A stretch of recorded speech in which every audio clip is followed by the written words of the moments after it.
So it's a new film called What is a Woman? Yeah. Now, you think this is a simple enough question. You would think. You'd think so, but in a way, the beauty of the film is that it really disrupts some of the strange ideas at the heart of the most dogmatic form of transgender ideology by asking this simple question with a relentless focus to various experts. So, for instance, he asks a dean and a doctor at a medical university in the US, what is a woman? She really doesn't want to answer. She's incredibly evasive. This is the evasive thing that's amazing, isn't it? It's really evasive. And, you know, they have this quite bizarre discussion about reality where, you know, she says, well, Father Christmas is real if children believe in Father Christmas. Really? Now, I know where she's going with that, but using that as an argument to avoid answering what a woman is evasive.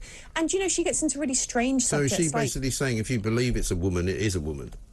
Is that what she's saying? Yes. Right. She says it's about belief. Now, belief is one thing, but objective material reality is another. And then he interviews a trans woman, so that's a male who identifies as woman, who's kind of the cliche, right? Has blue hair, the whole thing. But wait for it, also identifies as a wolf. A wolf? Yeah, and there's a little clip of them howling. Oh, sorry. So it just shows that, so, you know, they're really kind of stretching the realms of belief here. And then there's a professor of social sciences who, when asked what a woman is, doesn't want to answer, okay, threatens to walk off the set, and then, you know, wants to know why is Matt Walsh asking this? And Matt says he wants to get to the truth. Well, at this point, the social science professor says that truth, invoking the word truth, is offensive and transphobic. Really? Yes. How is it that they can somehow decide they want to own language which previously belonged to all of us, that they have now said we can't use? How is that? Well, I think that's a really good point, and it's part of the kind of the philosophical heart of the film. There should be something that is truth that we all understand by, you know, from commonly understood words. And this is a question we wouldn't have been asking 20 years ago, 10 years ago. We may not even have been asking it 5, but we're certainly all talking about it now. Now, there's been a very mixed reaction to the film. There've been almost no mainstream reviews. And for people who don't know who this guy is what's his kind of claim to fame? Why has he done this? Well, that's interesting. I think that's partly why there's been a backlash to the film. So he's American. Right. He works for a website called the Daily Wire, which is very conservative, religious, right-wing, and of course not everybody likes that. And actually, I think this brings us to a problem with where we're at with reconciling trans rights and women's rights, which is that we have a very partisan approach. People bring their politics and their ideas about people into what should be a more cool-headed analysis of ideas. So in his film, he doesn't talk about religion. He doesn't talk about conservatism. Right. He doesn't talk about some of his beliefs that some of us might find harder. For instance, he's against abortion. Yeah. It is simply about what a woman is. But that does mean he's had a bit of a backlash, especially in this country, from feminists. Because you get now the backlash depending on who you are rather than what you're actually saying. I mean, we had James Dreyfus on Saturday night, myself and Kevin, on the Saturday night Talkaway, and he's a pretty successful actor. He was in Notting Hill, he's been in Gimme Gimme Gimme, he's been in quite a lot of, you know, high-profile shows. He came out and made the ludicrous comment that he thought people making death threats to J.K. Rowling were on the wrong side of, you know, the argument. And he's basically been cancelled. He hasn't had another job.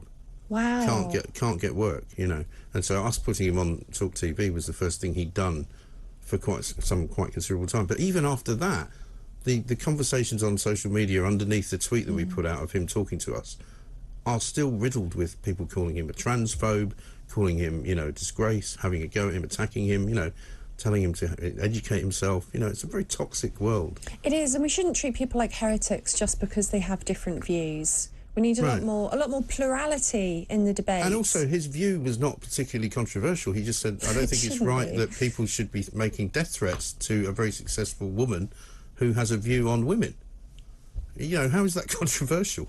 It really shouldn't be. But, you know, that means that some people have taken against Matt Walsh because they've seen things that he said and, you know, they have a take on his beliefs and they don't like it. And because they don't like it, then they don't want to like his film. But his film, I think, should be seen as a standalone thing. He has said some really horrible things. I took one example. You can see why people don't like him. He said, there is no creature on earth more repulsive than a bitter old boomer pro-abortion feminist. Ooh, ouch. That's a view. It's a view, and so you can see why bitter old boomer pro-abortion feminists don't like him. Yes. But his film has made a really big splash, so I suggest people watch it. I interviewed him for The Critic. I think it might be the only interview he's done with anyone in the UK, and I found him interesting. I tried to be even-handed about it, interrogate him about his somewhat anti-feminist stance, but also talking about what he was trying to do with the film, which is, instead of argue about the nuances or the rights in specific areas, just get to the truth of the question. I also quite like talking to these kind of what I call free speech fundamentalists, because they make us look like complete and utter wusses, because in America they don't take any prisoners. I was watching, I think it was Jeremy Carl the other day had a guy on Breakfast on Friday who was a gun enthusiast, shall we say, and he was standing in front of this gun cabinet, which was in his house. He claimed that he was a gun dealer, and he was proposing all sorts of great things, and he was almost laughing about the things that had happened in Uvalde in Texas. I mean, it was quite chilling in its way, but you have to respect a country that allows people to talk like that, because we don't. We really don't. Yeah, there's definitely some confidence and some courage there. There's a clip of him talking on, I think the show's called Dr. Phil, it's a US chat show, and he's been questioned, Matt Walsh has been questioned about why he doesn't respect pronouns, and he says, basically, you don't get to choose your pronouns, just like you don't get to choose your adjectives. Right. It would be like him saying, you must call me the marvellous Matt Walsh. Yeah. As well as saying him. You don't get to choose, because that's not how language works. Pronouns, I choose which pronouns I use, and they're based on biology. Now, I don't know if anybody would go on TV and say that in this country, partly because we're a little bit British. It's just not cricket, is it, to be rude and disrespectful to people? But I don't think we've got the same kind of gutsy approach to standing up for free speech. We absolutely haven't, and it's a battle for the likes of yourself and Claire Fox and others who do go to the front lines with all this stuff, because you are still here, and maybe if it wasn't for Talk TV and others, you wouldn't be. And it's been quite chilling the way that the kind of cultural shutdown begins, and people say, oh, we can't do that, can't talk about that. Like the people who, when you say anything about Rwanda to some people, they sort of make a face. Yeah, that's the latest. That's the latest one. There's the good view and the bad view. Yeah. But I will say that the arguments about these extreme ends of transgender ideology, it will change, and it's going to get ugly in the future. One of the best interviews in the film is with a trans man called Scott Nugent. So this is a woman who identified as a man and has gone through all of the transition, the hormones, the surgery. They've had all their female anatomy removed and had a cosmetic approximation of a penis. That's called a phalloplasty. Now, they've had terrible problems and they're very ill. And not all phalloplasties work out. No. It's an experimental procedure. I have to say that it comes as a complete surprise to me. It's an experimental procedure, and Scott gets infection after infection and is very poorly and wishes they had never had the surgery. Now, this is not uncommon, and we don't have good data on how often this happens. I've interviewed Scott. That interview will go up on my podcast this week.